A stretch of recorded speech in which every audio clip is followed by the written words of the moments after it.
अरे रिश्तेदारों से बना कर रखनी चाहिए। जीवन के किस मोड़ पर कब किसकी जरूरत पड़ जाए कौन जाने। पर आपको तो ये बात शायद समझ ही नहीं आती। जब देखो तब रिश्तेदारों से मेल मिलाप से कतराते रहते हैं। गीता ने अपने पति महेश से कहा, जो पेशे से शिक्षक हैं। किन रिश्तेदारों की बात कर रही हो तुम, जो हर वक्त अपनी अमीरी का दिखावा करते हैं और दूसरों की कमतरी का मजाक बनाते हैं। मैंने ऐसे रिश्तेदारों से संबंध नहीं काटे, बस थोड़ी दूरी बनाकर रखता हूं। वैसे भी केवल अपनी जरूरत के लिए रिश्तेदारों से संबंध बनाकर रखना, उनकी हर गलत बात पर हाँ में हाँ मिलाना मेरे स्वभाव में नहीं है। और किसी को भी अगर मेरी जरूरत है तो मैं उनके लिए हमेशा उपलब्ध रहता हूं, महेश ने कहा। महेश एक सरकारी स्कूल में शिक्षक है, समय के पाबंद व अनुशासित। हर बच्चे को उनका पढ़ाया समझ आ रहा है या नहीं, इस बात का वो पूरा ध्यान रखते। महेश और गीता की एक बेटी अंजलि है, जिसकी शादी 2 साल पहले हो चुकी है। अंजलि अपने पति के साथ विदेश में रहती है। महेश के कुछ रिश्तेदार उनके ही शहर में रहते थे, जो काफी संपन्न थे।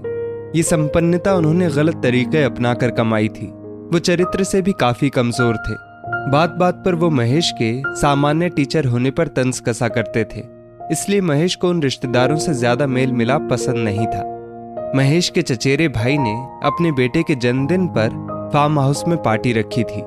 महेश और गीता को भी आमंत्रित किया था। महेश एक अच्छा सा खिलौना बच्चे के लिए लेकर उनके घर गए। बच्चे को आशीर्वाद देकर वापस घर चले आए। फार्म हाउस की पार्टी में शामिल नहीं हुए। इसी बात पर गीता उन्हें समझा रही थी कि रिश्तेदारों से बनाकर रखनी चाहिए, जरूरत पर वही काम आएंगे। बेटी तो विदेश में जा बसी है। महेश जी अक्सर कहते, मुझे मेरे कर्मों पर पूरा भरोसा है, भगवान हमारे साथ कुछ गलत नहीं होने देंगे। दोनों पति पत्नी बात कर ही रहे थे कि काम वाली सुशीला वहां आती है। दीदी, मुझे कुछ रुपयों की जरूरत है। आपको तो पता है कि मेरी देवरानी गर्भवती है। पूरा समय हो गया है, घंटे भर से दर्द में है, अस्पताल ले जाना होगा। देवर शादी ब्याह में बैंड बजाने का काम करता है। अपनी कमाई का ज्यादातर हिस्सा वो दारू में उड़ा देता है। मुझे ऐसे समय में देवरानी की मदद करनी होगी, आप पगार में से काट लेना। सुशीला हाथ जोड़ते हुए बोली, तेरी देवरानी तो तुझे पूछती तक नहीं है और तू उसके लिए उधार ले रही है। गीता बोली, मुसीबत के समय अगर मैं उसकी मदद नहीं करूंगी तो मैं रात भर सो नहीं पाऊंगी, मेरी आत्मा मुझे कचोटेगी। सुशीला बोली। महेश ने तुरंत उसे 2000 रुपए दे दिए। सुशीला धन्यवाद कहती हुई चली गई। आप हमेशा इसी तरह किसी न किसी को पैसे दे देते हैं, ना जाने आपको पैसे वापस मिलते हैं भी या नहीं। पिछले महीने पेपर वाले को पैसे दिए थे, उसका क्या हुआ? स्कूल के चपरासी को भी तो 5000 रुपए दिए थे, उसका क्या हुआ? गीता ने पूछा। अगले महीने दे देगा। जीवन के छोटे छोटे नेक काम संतुष्टि के साथ साथ बड़ी मुसीबतों में दुआ बनकर काम आते हैं, महेश बाबू बोले। ऐसी छोटी छोटी मदद करने से कौन सा हमारे घर में कुछ कमी हो गई या तुम्हारी कोई जरूरत मैं पूरी नहीं करता? ईश्वर की कृपा हम पर बनी रहती है। हमारी बेटी ससुराल में खुश है, उसे भी किसी बात की कमी नहीं है। भगवान का दिया सब है। खाली हाथ आए हैं, खाली हाथ जाना है। बेकार में पैसों का महल जमा करके क्या करना? तुम भी बेकार में पैसों की चिंता छोड़ दो, महेश जी ने कहा। एक दिन अचानक महेश को पैरालिसिस अटैक आ जाता है। शरीर के एक तरफ का हाथ, पैर, मुंह और आंख ने काम करना बंद कर दिया। गीता को तो कुछ समझ नहीं आ रहा था, वो क्या करे। उसके हाथ पैर फूल गए। उसने रिश्तेदारों को फोन लगाया। रात के 2 बज रहे थे। किसी अनहोनी की आशंका के डर से जिम्मेदारी से बचने को किसी रिश्तेदार ने फोन नहीं उठाया। गीता ने पेपर वाले सतीश को फोन मिलाया। सतीश तुरंत ऑटो लेकर आ गया। दोनों मिलकर महेश को अस्पताल ले जाते हैं। आंटी जी, ये कुछ रुपए हैं जो मैंने साहब से लिए थे। मेरे पास मेरी माँ के अंतिम संस्कार के भी पैसे नहीं थे, तब साहब ने मेरी मदद की थी। 3 महीनों में बचत करके मैंने ये रकम इकट्ठा कर ली है, रख लीजिए, अस्पताल में काम आ जाएंगे। सतीश ने अस्पताल पहुंचते ही गीता को रुपए दे दिए। गीता महेश के इलाज के लिए रिसेप्शन पर बात करती है। तभी वहां एक नौजवान इंटर्नशिप करने वाला डॉक्टर रोहित आता है। अरे महेश सर इस हालत में? मैं इनका स्टूडेंट रह चुका हूं। इन्होंने ही मुझे पढ़ाई के लिए प्रेरित किया था। अगर मेरे जीवन में महेश सर नहीं होते तो मैं पैसों की कमी के कारण पढ़ाई छोड़ चुका होता। मेरी मेडिकल की कोचिंग के पैसे महेश सर ने ही दिए थे। मुझे गवर्नमेंट मेडिकल कॉलेज में एडमिशन मिल गया, स्कॉलरशिप भी मिली।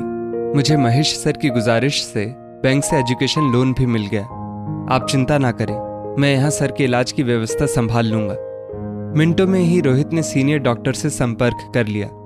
गीता सोचने को मजबूर हो गई कि उसके पति ने जीवन में इतनी नेकियां की थी, तभी विपरीत परिस्थिति में भी मदद के लिए हाथ मिल गए। यहाँ महेश बाबू का इलाज चल रहा था। पेपर वाला सतीश भी वहीं बैठा रहा कि ना जाने कब किस बात की जरूरत पड़ जाए। गीता ने काम वाली सुशीला को सुबह होते ही फोन लगाया और स्थिति से अवगत कराया। थोड़ी देर में ही सुशीला चाय नाश्ता लेकर अस्पताल पहुंच गई। दीदी, ये साहब को क्या हो गया? सुशीला की आंखों में अपनेपन के आंसू थे। दीदी, ये पास के मंदिर का प्रसाद है, भगवान कुछ नहीं होने देंगे साहब को। सुशीला ने गीता को ढांढस बंधाया और थोड़ी देर बैठकर जाने लगी। दीदी, मैं आपके घर जाकर काम कर लेती हूँ और दोपहर का खाना बनाकर भी ले आऊंगी। आप लोगों का बहुत एहसान है हम पर। मेरे होते आप अपने आप को अकेला मत समझना।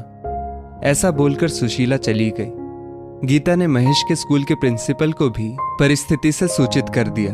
थोड़ी देर बाद स्कूल का चपरासी भैरव आता है। मैडम जी, सर की तबीयत का सुनकर बहुत बुरा लगा।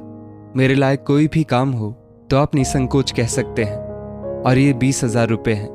आप तो अभी बैंक जा नहीं पाएंगी। अस्पताल में छोटे छोटे 10 प्रकार के खर्चे होते हैं। ये पैसे सर के इलाज में काम आ जाएंगे। भैरव ने कहा, पर तुमने तो केवल 5,000 रुपये ही सर से लिए थे ना, ये तो 20,000 रुपये हैं। गीता ने पूछा। वो मैंने ये पैसे अपने माँ बाबूजी को गांव भेजने के लिए रखे थे, पर अब सर के ठीक होने के बाद मैं पैसे गांव भेज दूंगा, भैरव ने कहा। गीता हतप्रभ रह गई। इतना बड़ा अटैक आने के बाद भी उन्हें हर संभव मदद मिलती चली गई और सब आसान होता गया। दुआओं से महेश सर जल्द ही ठीक हो गए और उन्हें अस्पताल से छुट्टी मिल गई। अस्पताल के मैनेजमेंट ने सारा बिल उनके ठीक होने के बाद ही लिया। ये भी किसी चमत्कार से कम नहीं था। मतलबी रिश्तेदार तो बस एक बार खैर खबर लेकर चले गए।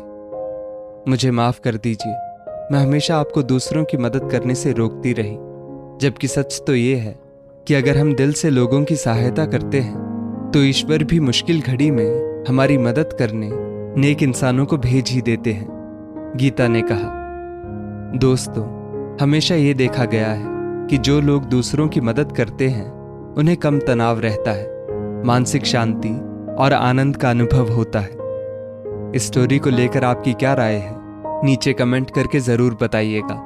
और ऐसी ही और भी बेहतरीन वीडियोस के लिए हमारा पेज ज़रूर फॉलो करें। धन्यवाद।